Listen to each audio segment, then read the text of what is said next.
Hello everybody and welcome back. I'm Buddy Strange. This is StrangeVoodooTV and it is time. The week is here. The week is nigh. The Pro Bowl is behind us and now all we have left this season is one game. The one game that decides it all. The final winner and loser of the season, the Super Bowl, aka the Joe Montana Bowl.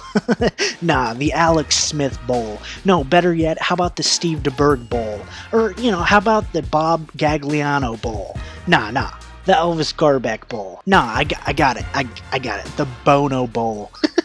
Man, there are so many quarterbacks that have played for both the 49ers and Chiefs. It's crazy. Anyway, it is the Super Bowl. Hope you enjoyed my hype video that I posted earlier this week, as I hope you enjoy this video. And I don't really feel like going over the Pro Bowl, although I will have a Plays of the Game segment here in just a second. But first, before I do, I'm not big on basketball. I kind of follow it here and there, but one I did follow was Kobe. Whether it be on TV or in the video games growing up, always throwing trash away or closing the hamper and going with the signature Kobe. I thought it was cool how some of the players in the Pro Bowl, namely Zadarius Smith and Devontae Adams, honored them in their celebrations that are showing on the screen right now, and even Russell Wilson, who prayed for the families and the situation before the game. That was really cool to hear, and I just want to say my thoughts and well wishes are with all the people who died in the helicopter crash and their families, because although it was a huge loss to the sports and entertainment world, it was more than just Kobe. Of course, you had Kobe Bryant and his daughter Gianna, the Altabelli family, John, Carrie, and Alyssa Altabelli, Christina Mauser, Arazobian, who was the pilot, and Sarah and Peyton Chester. This was a horrible tragedy, no matter who was in there. Rest in peace to all those lost, and in honor of all of their lives, even though they deserve more time than this, here on SVTV, I will observe a 9-second moment of silence, 1 second for each of them.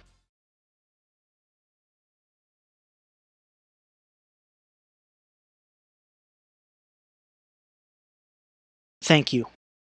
Now I ask you to honor Kobe in embracing the Mamba mentality and perk up and get ready to have a great time for the rest of this episode, because here on SVTV we come to laugh and have fun. So to try and follow up such a somber moment, we will get right into some awesome highlights for the Pro Bowl, because although nobody watched it but me, there were some awesome plays. Are you ready for SVTV's Plays of the Week? Enjoy. 14-14. Devontae Adams gonna pass it downfield, and he gets it to Kenny Galladay. He's much more than an athlete. And there is the interception by Harrison Smith, the Vikings safety, and Smith with a long return.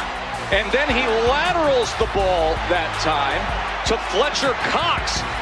Look at Fletcher Cox stiff-arming Cortland Sutton. The Eagles' big defensive lineman brings it all the way for a touchdown. The 300-pounder taking it off the lateral from Harrison Smith. NFC looking for the lead here in the fourth quarter. Ball is out as Campbell crashed home, and it's picked up by T.J. Watt. And T.J. Watt striding the other way to return this for a score. And then pointing back at Kirk Cousins as the entire AFC team is joining him in the end zone. Alright, hope you enjoyed the Plays of the Week. If you did, hit that like button to show your support for the players making the plays, and me, Buddy, the one who picks the plays for you to enjoy. And really quickly, we got the Pro Bowl right, everybody. We guessed it right. We didn't guess how it would end right, but we guessed the winning team, which was awesome. I'm not going to have a Players of the Week. Well, that segment would have already happened if I did, so obviously, duh, buddy. But anyway, that was last week. This is this week. Let's get right into the Super Bowl coverage and see what we got. Alright, let's go. So everybody, we have the Kansas City Chiefs versus the San Francisco 49ers in Miami to face off for the biggest game of the season, the NFL Super Bowl, and this one should be a really, really good one. I mean, you got Patrick Mahomes, Tyreek Hill, Damian Williams, Frank Clark, Travis Kelce, Chris Jones, Charvarius Ward, Mitchell Schwartz, Tyrann Mathieu, all these great players for the Chiefs paired up against George Kittle, Jimmy Garoppolo, Emmanuel Sanders, Deebo Samuel, Matt Breida, Mike McGlinchey, Richie James Jr., Raheem Mostert, the star running back of the playoffs like Sony Michel was last season. Raheem Mostert's getting his limelight this season, and that's not even to mention the players on defense. I mean, Arik Armstead, DeForest Buckner, Buckner, Fred Warner, Quan Alexander, Richard Sherman, just an embarrassment of riches, Jaworski Tart, Emmanuel Mosley, Nick Bosa, all of them combined to, I'm going to say it right now before I say anything else, San Francisco is probably the best, most well-rounded team this season, and definitely in this game. No offense to the Chiefs, they've been coming on strong in both offense and defense, and even special teams, so there's that. But San Francisco, I think, is and was the most complete team this season. But then again, I also said that about the Chargers last season, so we'll see. We'll see how it goes. But let's actually get into the analysis of this game. I think what I found is the Chiefs struggle versus great running games. They struggled against the Ravens, the Titans, the Packers, the Colts, all of which have great running games, at least at the time of meeting them. The Ravens had, of course, Lamar Jackson, Mark Ingram, Gus Edwards, Titans with Derrick Henry and Dion Lewis, Packers with Aaron Jones and Jamal Williams, and Colts with Marlon Mack and Jordan Wilkins and Nyheim Hines and all those guys. But in saying that, they actually have been a lot better and have seemed to improve their defense overall in the playoffs. But the 49ers rushing attack is a whole different beast, okay? It's like damn Cerberus in the backfield with Mostert, Coleman, and Breida. Even Jeff Wilson Jr. and Kyle Juszczyk can beat you out of the backfield. They have a fantastic O-line with Persons and McGlinchey and Staley, and I do think the Chiefs struggle on defense trying to contain that. And again, do not be surprised to see Tyrann Mathieu in the box a lot this game. I would not be surprised. He's a great run supporter at safety, and I think the Chiefs want to get it to where Jimmy Garoppolo has to win the game, not the running backs, and I think they stack the box, not every play, but a lot of plays, at least in the beginning of the game, to try to get a lead, make them start throwing the ball, and then try to widen out the defense rather than stack it in the box. But another thing, the 49ers, okay, listen to this, the 49ers might have a slight advantage in my mind, in my crazy brain, okay? I think the 49ers have a slight edge in one thing, and I'm gonna give it to you. They might have the slightest advantage in this game due to the heat/humidity factor in Miami. Being from California, they're used to the oceanside heat, beaches, and all that. And coming over to Miami, I get it, it's a whole nother ocean, a whole nother side of the country, and that in of itself is not the same type of beast as playing at home in California. But I think they have a better grasp of the situation weather-wise than the Chiefs would, coming from middle America, I mean Midwest, right dead in the center. Well, I guess a little offset, being from Missouri instead of Kansas. But still, they focus on tornadoes, not tsunamis. San Francisco, I think, has a slight bitch. Oh, fuck. I said bitch. I think San Francisco has a slight bit of an edge there. And yeah, again, the 49ers just seem like the better overall team. However, the Chiefs have seemed to put it all together the past few weeks, which is a good sign for them coming into this game. They've looked really strong throughout the playoffs. But, and a big but here, to be fair, the Chiefs have faced the Texans, I mean, Bill O'Brien and the Texans and the Titans the last 2 weeks. Two teams that don't have a great track record in the playoffs, and yeah, the Titans had just beat the Patriots and the Ravens, but that's huge in it of itself because they had to do both of those games on the road and then come to Kansas City, another road game, and that just was too much. I imagine they were just tired and not ready because 3 road games in a row is absolutely insane for any team, the best teams, let alone the Titans, who squeaked into the playoffs to begin with. And I think it was just too much for the Texans and the Titans, and the Chiefs just were able to take advantage of that. Although the 49ers did face the Vikings and the Packers, I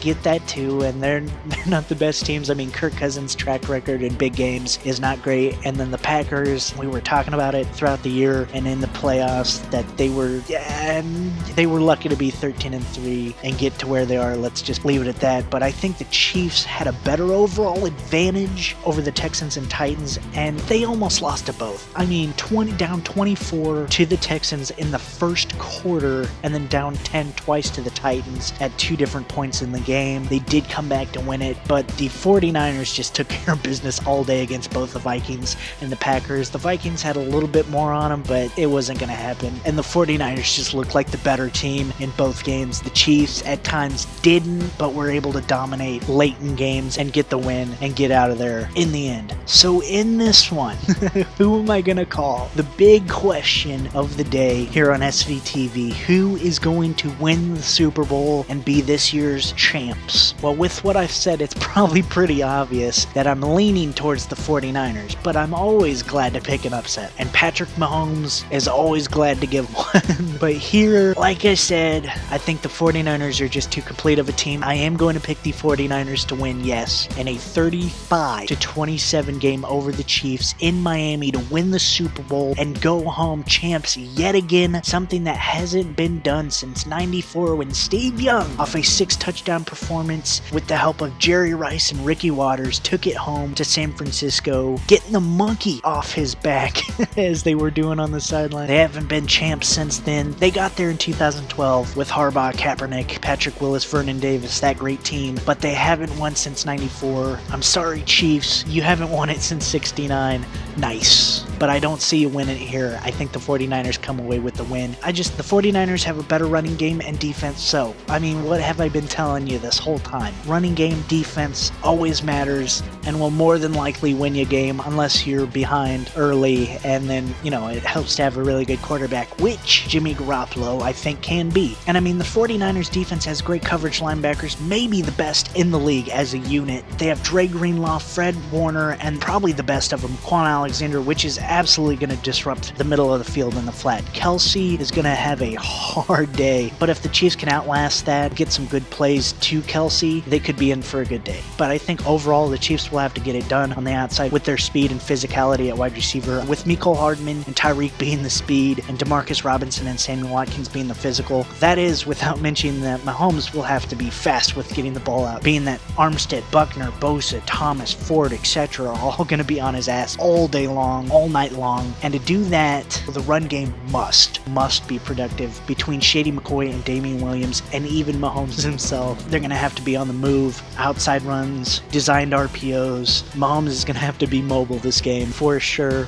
and have at least a couple of his unbelievable magical throws to help win this day for him. I don't think he's just going to be able to stand in the pocket, maybe roll just a little bit and fire a pass. He's going to be on the move if the 49ers defense has anything to say about it. And don't get me wrong, I mean, Mahomes is definitely the better quarterback in this game and is an amazing talent with escapability and an arm to rival Dan Marino and John Elway. I just think he won't be enough, nor his supporting cast in the end. And I think Jimmy Garoppolo on the other side will have to make some plays of his own and can if needed to, as shown in the Saints game and a couple other games, but not in the playoffs just yet. So watch out for a breakout game from Jimmy G. But ultimately, I think he'll have the luxury of a good pocket outside of where Chris Jones lines up and probably Frank Clark every now and again. And he'll also have the help from a multifaceted running game that has great potential to break the game wide open and give him more opportunities with the play action. I think Jimmy G and the 49ers offense, Emmanuel Sanders, Deebo Samuel, Kendrick Bourne, the running back crew, Kittle, I think they'll all be fine. And I think that's why, with how many ways they have to attack the Chiefs defense, way more options than the Titans and Texans did, I think the 49ers will have themselves a day and be alright. I mean, I wouldn't be surprised if there's another Super Bowl 50 type game where the team that is relatively the underdog after barely beating lesser teams, in this case the Chiefs, in that case the Broncos, come in and take care of business against the new up-and-coming team that has been dominating the playoffs to this point, which was the Panthers, now is the 49ers. I wouldn't be surprised if the Chiefs come in and totally pull the Saints against the Colts that happened in 2009. I wouldn't be surprised if that happens, but either way it goes, I do think the 49ers win, but ultimately, I just want a damn good football game. That's all I want. I want a damn good football game. One to look back on and go, wow, that was one for the books. That's what I want. I just want semi-high scoring, but good defense. A game that the offense needs to work for it, but ultimately gets it in the end. Some good drives, great plays from Patrick Mahomes, a fantastic kickoff return to start out the second half by Richie James Jr. Just something, a pick six, just some great plays that we didn't get last year outside of one Gronk play. That's it. That's all we got last year. I just want a better game than last year. Please, football gods, NFL gods, let that happen. And there you go. That's what I think is going to happen in this game. Although, really quickly, I did this last year and I liked doing it last year, so I'm going to do it this year. I have 5 bold predictions. I mean, some can argue if they're really bold or not, but I have 5 bold predictions to throw out there and a bonus. I have 6 bold predictions to throw out there. All right, first one is Patrick Mahomes will throw 2 interceptions, and I think those 2 interceptions, one will go to Quan Alexander, and one will go to Emmanuel Mosley. Damn right, I'm doubling down. I'm on green, baby, and I'm letting it ride. Emmanuel Mosley will get another pick, along with Quan Alexander. My second is both teams will score a special teams touchdown. I don't know how it happens, but if my guess, it's both returners, either on a punt or a kickoff. There you go, but, yeah, you know, a blocked punt or field goal, that'd be cool too. But there you go, that's 2. Number 3, Damian Williams will be the leading rusher in the game, but the 49ers as a team will lead in rushing yardage. I know that's not really much of a bold prediction, but you know, to say Damian Williams will lead after watching Raheem Mostert get 220 yards and all that I mean, I'm going to qualify it as a bold prediction. And the next, D Ford will have 2 sacks against his former team and not go offsides once. And not go offsides. That's the big kicker. I mean, 2 sacks, anybody can get 2 sacks, but not go offsides when you're D Ford, which cost you the game last season, you know, I think that's pretty bold.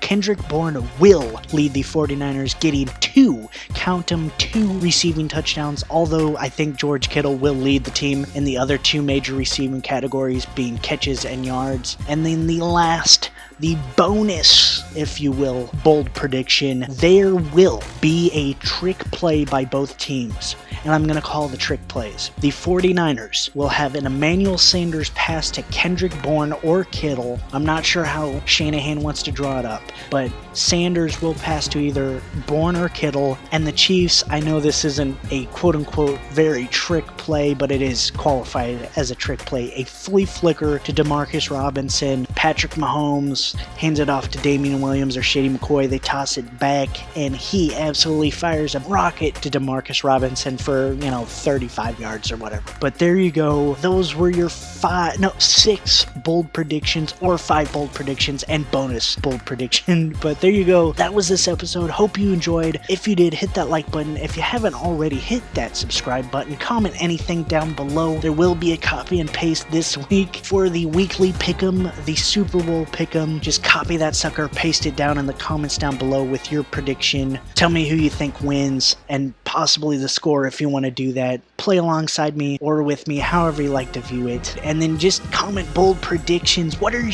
No, please give me a bold prediction down below. Just give me one of your bold predictions. I would love to hear a bold prediction from you guys. That's what I want to hear. Put that down in the comments below, along with who you think is going to win and maybe a score. That would be awesome. I would love to see that in the comments down below. But anyway, I hope you have a great and fantastic Super Bowl Sunday. Whether you're going to a Super Bowl party or you're just staying home alone and watching it by yourself in a dorm or wherever you're watching it, I hope you enjoy it with some snacks and a beer or whatever. However you choose to enjoy it, I hope you enjoy it. And I hope it's a damn good game. One we can say, wow, that's one for the books. But anyway, I love you guys. Appreciate you guys. Thanks for stopping by. And as always, I'm Buddy Strange. This is StrangeVoodooTV. Keep it strange, everybody. I'll see you in the next one. And peace out.